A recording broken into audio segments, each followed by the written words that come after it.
Welcome everyone to David Dudley Outdoors, and yes, today we're going to be talking about Major League Fishing, the Bass Pro Tour. I just got back from the Bassmasters Classic, and from walking around at the show, talking to you guys, the number one question I was asked is, what do you think of fishing the Bass Pro Tour this year? What do you think of Major League Fishing? If I got asked that question one time, I got asked that question 1,000 times. So let's set this up. So if you're not familiar with what I'm talking about, this past year, I got an invitation to come up and fish the Major League Fishing Tour. I've been fishing the FLW Tour my whole career. I actually topped out at $4 million just by fishing FLW alone. Wonderful circuit, great circuit, and here recently Major League Fishing just bought FLW Fishing, so they have merged together, and I got the invitation, actually Brian Thrift and myself got the invitation to fish the Bass Pro Tour. Now the Bass Pro Tour is a no entry fee tournament. We're going to be talking a little bit about that. Where if you finish in the top 50% of the field, which there's 80 of us, you're going to get a paycheck. As of right now, it's $6 grand. So it's based on a lot of, you have Group A's, Group B's. I know a lot of people get confused about that. I'll explain a little bit about that also in this video. But number one question, David, what do you think about fishing the Major League Fishing Tour? So first I want to start off by this, is that since I've been asked this question, I have never been able to answer this question because I didn't know anything about it. They were asked, people had been hounding me about what my thoughts on this tour was, and I haven't been able to answer it until now.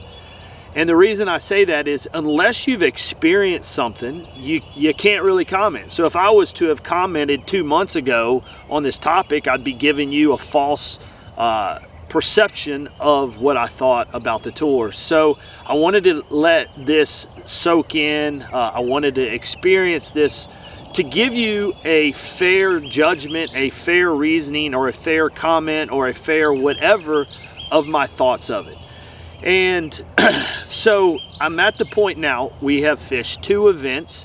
I feel that after fishing 2 events, I got a good feel for my thought and perception about Major League Fishing, the direction they're going, what I think of the format, what I think of Score Tracker, what I think of a lot of things. And it's a pretty cool thing. So let's talk, we're gonna start off right now by talking about the Score Tracker. Score Tracker, you got to understand that for 25 years I've done the 5 bass limit, okay? Well, where we bring our biggest 5 in, we bring them across the scale, we weigh them, release them, and everything's good. They go back, swim out in the water, and everything's fine. This year, it's this format is every fish counts. So this is a total different game. Like this is, in one way I can explain it to you is, it's like playing tennis and playing racquetball. Both have their game, right? Where tennis is pretty much cut and dry, where you have some out of bounds lines and you have to hit them within the boundary and just get it over the net, okay? And you're gonna play the game, right? You're gonna play your offense, your defense, your strategy, whatever it may be. But then we got racquetball, which is the same thing. We're using a racket, we're swinging, we're hitting a ball, but yet there's a lot of other angles that are incorporated in the game. You have your floor in the racquetball court that has your out of bounds and lines that you have to hit above or beyond or whatever it is, but yet you add a whole wall system, a square where you have ceilings, side walls, back walls. The game gets a little bit more complicated. It gets a little bit more fast paced. There's not much slow time. There's not much downtime. And if any of y'all know, I love to play racquetball. I've been playing racquetball now for 20 years, and it's a game that absolutely fascinates me to no end. When I graduated high school, I had to pick up something in my athletic, demand that I choose, and racquetball is what I chose. So the best way I can describe it to you, MLF is like playing racquetball. It's just a different game. It's high intensity. So what do I mean by high intensity? High intensity means this, is that you're going to be playing a lot of different games within a game. So Score Tracker is going to be a game. Score Tracker is something that you have to incorporate. Just like in racquetball, you may hit it off the ceiling, you may hit it off the corners, and you're trying to learn different angles as you go. So Score Tracker is that. Score Tracker is where most anglers are using Score Tracker, maybe not so much in the beginning, but now we're using it to our advantage. It's a different game, and using Score Tracker to your advantage may be this. I may be in an area and I see Kevin Van Dam come in an area, which I actually saw him come in an area that I was in, and I was already fishing there. He come in the area and I hadn't been catching much. Well, he spent about an hour and a half in that area. I spent about an hour and a half in that area. He didn't catch a scoreable bass. I didn't catch a scoreable bass. So that helps in the decision-making process of that area is dead. If I didn't know that he didn't catch any, I may have stayed there longer. So you're playing Score Tracker to your build. Now, Score Tracker, I feel, is this. Score Tracker puts the choke on you if you're at the 20, the lower 20, or you're at the very top. So the winner of each round gets an automatic berth to the championship, which is pretty cool. So if you're floating in that middle section, which is 1 through 20, you're like, you know, you're kind of, the pressure's not there, you're keeping pace, you're in the middle of that 1 through 20, say you're in 10th place, there's hardly any pressure at all. But if you're at that 20th line or that top line and you're battling for the top and battling for 20th, yeah, absolutely, Score Tracker is going to throw your nerves up to no end. Now, the first two events at Eufaula and Okeechobee, I ended up catching good bags one day, good bags that had me enough, had me floating in the middle. So I haven't had that pressure yet. I've gotten checks in both of them, made knockout rounds in both of them, but I haven't felt that choke, that collar yet. And I think if I was floating around either one of those. So Score Tracker is different, okay? The Group A and B is different. Now, I'm going to get to my thoughts on what I feel this is going to do for the future. MLF, is it a future event? Is it a event that's, you know, made for TV? Is it just made for anglers? So we're going to get to that. So let's talk a little bit about, we talked about Score Tracker. Now let's talk about the days off. In this format, I've always been used to day 1, 2, 3, 4. Let's get it in. We're keeping up with the fish. I can see how this format of day off, then day on the water, day off, day on the water, that can hurt, but hurt you in a way to where in one day things can change so much, where you could have had, you know, a cold front come through like we did at Okeechobee or whatever. So these day offs really throw you into, you know, you as an angler, you've got to be able to adjust. You know, at the end of, let's say, a format where I'm fishing 4 days in a row, at the end of the day, it's not really going to change much between now and the next morning, or it's not going to take me long to get back onto the fish if it does change. So the day off, I'm enjoying rigging my tackle, getting things prepared, but yet there's a part of me that would like to be on the water. But the cool thing about it is, guys, it's a different game. It's just a different game, a different intensity. It pushes you to your skills. It pushes you to the limits. It really does take people who know how to adapt, know how to change, and bring them to the forefront, okay? So day offs is kind of, you know, kind of weird. So let's talk about the clearing of the weights. The reason for the clearing of the weight is because we have Group A and B. All the people in Group A may be fishing on a sunny day and fishing was kind of tough. Then Group B comes out, and they had a cloudy day, and they go out there and wreck them on a buzzbait. Wreck them on a buzzbait, where we had a sunny day and we couldn't do it. They came in with ton of weight, and we didn't have nothing. So there's 4 days. Group A fishes 2 days. Group B fishes 2 days. So to be fair about weather conditions and what we're faced with, they said, hey, we're going to clear the weights for the knockout round, and all 40 will fish the same day under the same weather conditions, under the same what transpires. So it's fair in the fact that they're given Group A and B were both fishing on the same weather condition days. Group B is fishing on the same weather condition days. So that's a good thing with that. That's why you see the weights clear. You go to the knockout round, all 40 fish the knockout round, top 8 advance to the next round. Now let's talk a little bit about the championship round, the birth of the guys who in their division, they're going to have a chance to make it all the way to the championship round. I think it's fair. You know, if you there's a lot of you could sandbag a lot, you know, and it's almost a temptation of, do you want to burn your fish up? And here again, this is where I talk about the game.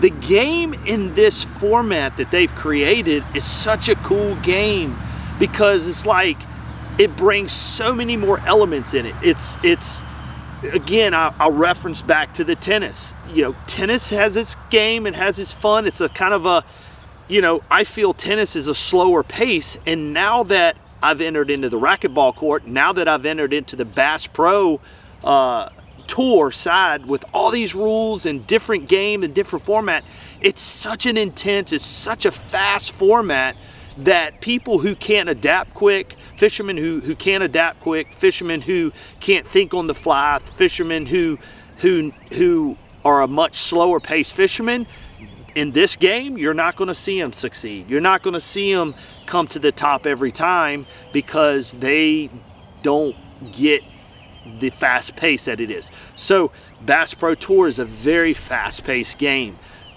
What are my true feelings on it? Do I like it? Absolutely. So here's a question that they were asked. They go, you know, what is it that you like about it? Well, number one, you know, I see this organization, you know, when you're new at something, this organization coming out, this organization has the ability to adapt to changing conditions, just like we as fishermen. Now, when I say that, I'm talking, you know, anytime you start up a new company, you start something brand new, you're gonna run into some little obstacles. You're gonna be like, man, I wish I, you know, hadn't have done that. Maybe we shouldn't have done that. You know, like with any organization, you're gonna run into that. But to see the changes that they've made, and to see the direction that they want to go, and after sitting in these meetings, and after sitting in listening to what these guys' passion are about and what they're talking about in these meetings, I can tell you right now that if I was a fisherman and I'm sitting there, where do I want to take my career? Where do I want to go? It's a no-brainer. Like, when you're talking a no entry fee, and I can't spill all the beans of where they want to go and what they projected to do and where they want to take us as anglers, and whether it's in the social media world, the TV world. And think about this: if you were to fish the FLW Tour now, and you come in the top 10, I mean, that's a no-brainer. A top 10, you get your invitation to come to the BPT. Now, here's what I project is going to happen. You're going to have, within probably 5 years, I'm going to say 5 years, they're going to start allowing the top 10 from the FLW Tour coming in. Now, probably what's going to happen is this: when you start taking the bottom 10 out of anything in the world, right? So in the rankings, if you take the bottom 10 out of a league, whether it's football, basketball, baseball, fishing, and you replace them with 10 more hungry athletes, anglers, fishermen, and then the next top 10 drop down, and then you take another inspiring, fired up 10, replace those 10, and then another 10, and then another 10.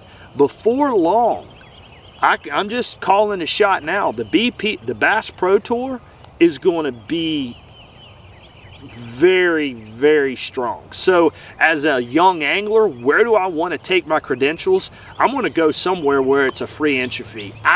Without telling you things that they're talking about, it is incredible of where they want to take us. So what is my feelings on this league, and you know, why am I in Major League Fishing? Why am I in the Bass Pro Tour? Well, I mean, think about it. It's a new game. It's an intensity game. It is a lot of fun, a lot of strategy. I like where the organization is going with the anglers. They're not being selfish. They're very open, and they want to make professional bass fishing profitable for us anglers. We all know behind the scene, guys, we're eating peanut butter and jellies. I'm staying at a friend's house. I can't afford a lot of the luxury stuff that people do.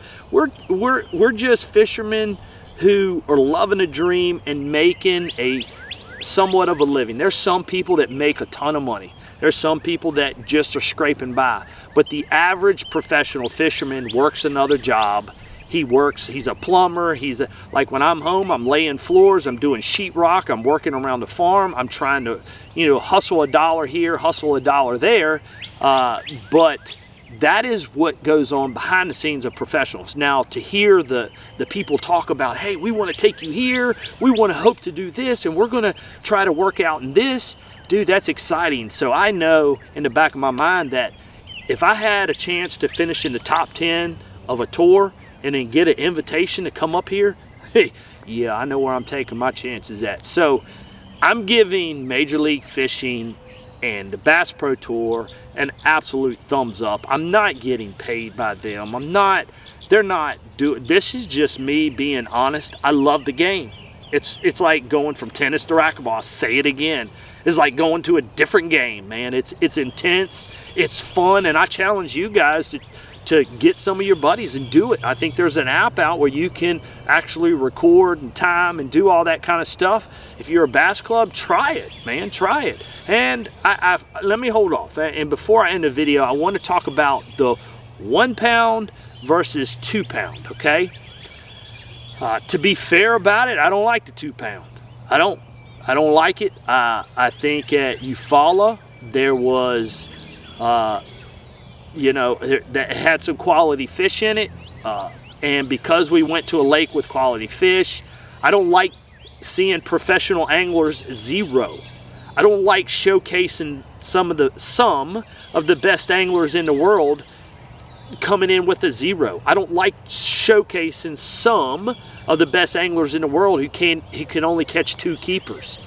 When you're dealing with that quality of a fish, 1 hook set, I watched at Okeechobee, somebody catch a 6-pounder. They went from 0 and they're in 3rd place with 1 hook set, where the other angler caught 13 bass and he didn't have a 6-pounder, and this guy got lucky, made 1 cast, got a 6-pounder, he's in the top 10. No, I don't like the 2-pound average. I don't like it. I want the 1 pound. I think, I know some of you, comment below. Here's where I'm going to ask you. Comment below. And if you comment, please give a reasonable comment. Don't just hate or appreciate. If you comment, leave something that we can read and kind of, brainstorm together. Oh, that's a cool thought. Or, yeah, I can kind of see that. Don't just, in your comment. Comment below if you think catching a 1-pounder is so easy to do, and you travel all over the world and you can just go out and catch 1-pounders. I'm going to just tell you right now, you haven't done much traveling. You haven't went to strange lakes. You don't go to lakes that you don't know, different times of the year, and it's really hard to do. And like I said in previous videos, you're still watching the people catch a 15-pound bag along with the 1-pounders. It was 1-pounder, 1-pounder, 1-pounder, 3-pounder.